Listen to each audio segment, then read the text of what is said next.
I'm Jim Lee. I'm a co-publisher of DC Comics. I'm also a comic book artist. And I'm here at Blur Studio, singular, not studios, with Tim Miller, who is the director of the 6-minute trailer, Who Do You Trust? And we're talking about really sort of the backstory and some of the secrets behind the trailer and a lot of the thinking that went into making this really monumental piece. I mean, it's an honor to be here, Tim. It's an honor to be doing this, sitting here and talking to you about the comics that I grew up reading. You know, what's awesome about this whole project is, you know, I mean, it started with Geoff Johns' sort of plot outline of the backstory for the game. And I remember he led the synopsis with this quote, "Your future is what you make it," and then he wrote like Lex Luthor. And I love that because it made it seem so real, like, oh, there's a quote from a historic figure. But he really laid out this huge story, and out of all the stuff that's part of the backstory, you went in and picked a sequence that really highlighted the characters and you know, really added stuff to it that really wasn't there. And I thought it was amazing, and how you really took that moment in time and made this epic sort of Götterdämmerung kind of thing. So what inspired you to kind of pick the sequence that you did and expand it to the size that you did? Well, I've always been a fan of last stand moments. You know, it's when people are either at their best or at their worst, is that, you know, crucible in time and when you're facing death. And Jeff's comment there, he had a little piece in the story about the last battle of the superheroes, and they all die. And I thought, just as a fan, that's the moment I want to see. I want to see that moment where Luthor wins this thing that he's been fighting for his whole entire life, right, in the comics, and he finally achieves it. And, you know, does this victory turn to bitter ashes in his mouth, or is it really like, awesome, I achieved everything I wanted to achieve? But I wanted to see that moment and just play it out for all the fans like me that always wanted to see what that could be. And then I knew I could undo it because it was a time travel story. Sure. And the whole intro with the glowing embers kind of floating, I think it's just so economical to do. I thought it was, you know, totally, and it builds up the suspense of what you're going to see. I mean, yeah, and you don't want to. You kind of want to shock people with that first view, and you got to lay a lot of backstory to sort of set it up. I see Green Arrow. Okay, yeah. So I wanted him there, and then see, there's Poison Ivy right there.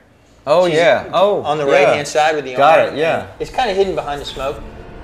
I think originally I had Wonder Woman was fighting Solomon Grundy in this first one, and then we thought, because of ESRB issues, sure, you can do a robot, more, yeah, because we can, like a battle droid. We can get a little more violent. Yeah. So this is Metallo. Oh, also just one more thing on Metallo before, it's kind of hard to see, but she cuts his arm off and then stabs him in the back. And we had quite a debate there with ESRB about saying, no, really, it's a robot. And then you see, this was originally a giant green fist. Right. And it just looked a little silly, so we changed it to Ball of Lantern Energy. And then enter Gigantus. I love the scale of it there, it's awesome. Giganta was originally killed by Cyborg in the first script, but then I thought, well, I need to introduce Green Lantern and Black Adam in their battle, so why not give it to Green Lantern? And then we get our first look at Batman. And I wanted to do Batman as sort of the general on the battlefield, and that was his whole thing. Everybody loves to see Batman fight, but he's also this master strategist, so I thought, you know, it would make sense for him to be in charge of the battle, not Superman. So the remnants of the Daily Planet. Lex is actually fighting on top of the Daily Planet building. I'm not sure if people pick it up. That twisted metal behind him is actually the globe from the Daily Planet. I like the idea of Deathstroke just... he's just like walking around. The stakes are higher. These guys, you know, it is the last battle and everything, but for Deathstroke, this is what he's used to. And then I wanted to finish the fight with Metallo. Originally we didn't do that, but I wanted to show off how powerful Wonder Woman is. I just realized she pulls the sword out of his back to cut off his own head. Harley Quinn holding on to his coattails. That counterbalance is awesome. And then that's Robin's cape that she's wearing. Yeah, it's Robin's cape. Now there's some fancy running.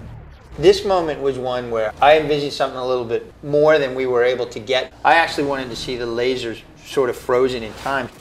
We wanted to give Green Lantern his moment. Like, what would he do if he was wounded? And so we had him bind his wounds, and like his arm was broken and he was kind of holding it together with Lantern energy. Just loved how Deathstroke sort of skid along the ground as he falls. Little subtle things like that really sell the sense that it's actually physically happening.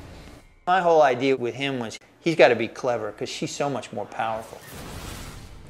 I love how the shield is actually segmented. It's not just like this big disc. I mean, one of the fans said online, "Why does he do it 3 times? Doesn't he figure out that it doesn't work the first time? Why does he keep doing it?" When things are happening this fast, you do the thing that. Yeah, well, that was kind of what I was going for. He's desperately he's trying to get this guy off. Hang on, right. I wanted the idea that he's basically containing all the lantern energy and he's breaking his arm. And so I thought if he could cause him enough pain, maybe he can't concentrate to fend him off. And then my homage to Kingdom Come with Shazam creating this huge explosion. The idea of a power ring kind of crack like that.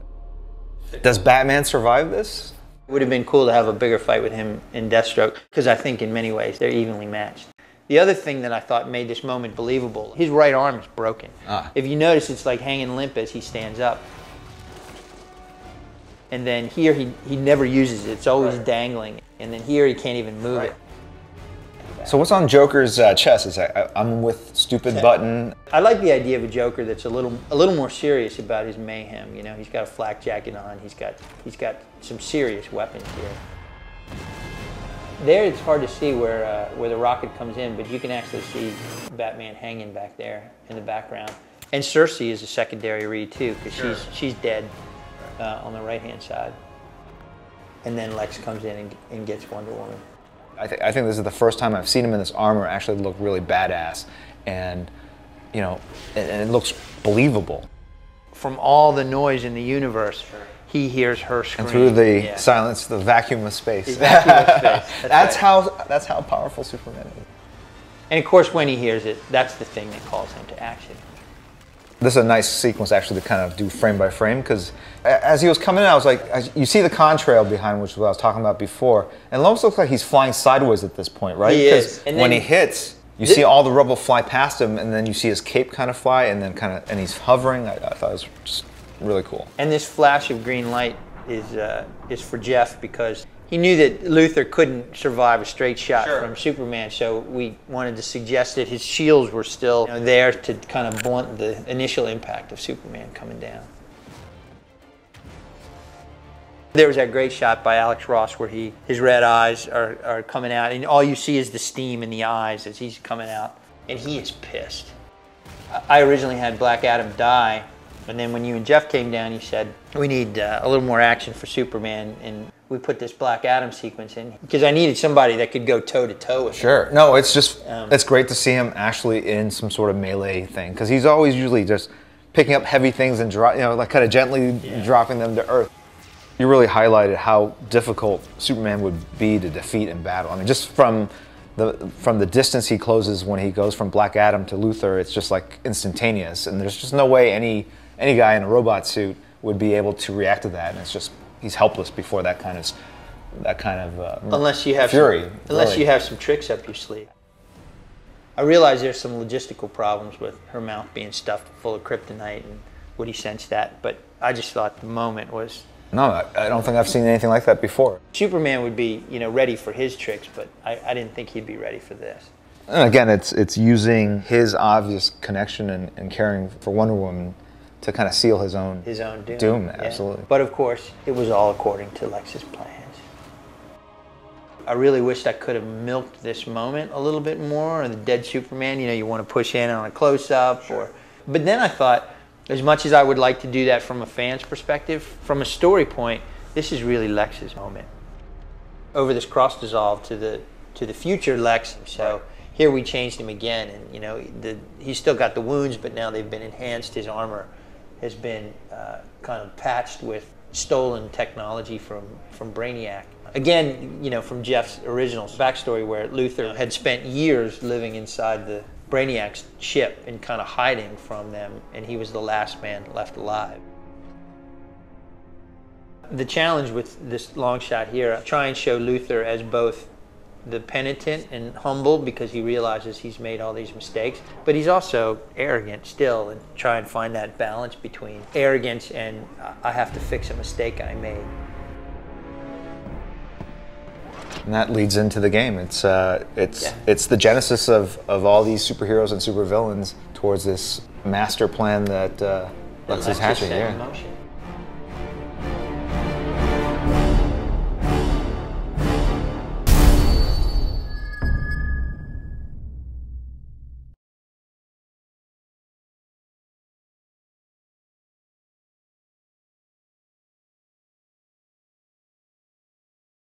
Sony.